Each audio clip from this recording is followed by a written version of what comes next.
రెండవ జేమ్స్ చక్రవర్తి జారీ చేసిన చార్టర్ 1687. ఎప్పుడండి? 1687. ఎవరినే? Second James. ఈ సెకండ్ జేమ్స్ సెకండ్ జేమ్స్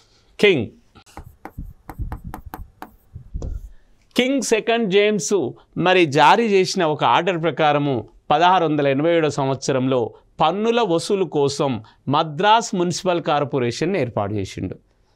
రెండవ జేమ్స్ చక్రవర్తి మరి ఎందుకు మద్రాస్ మున్సిపల్ కార్పొరేషన్?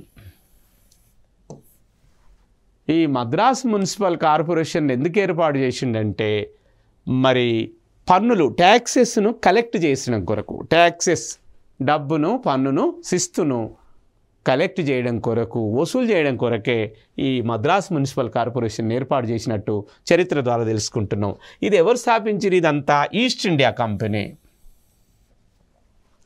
దీనిని ఈస్ట్ ఇండియా కంపెనీ వాళ్ళే నెలకొల్పి ఈ విధంగా మద్రాస్ మున్సిపల్ కార్పొరేషన్ను భారతదేశంలో తొలిసారిగా స్థానిక పరిపాలనగా, లోకల్ గవర్నమెంట్గా చెప్పడం జరిగింది.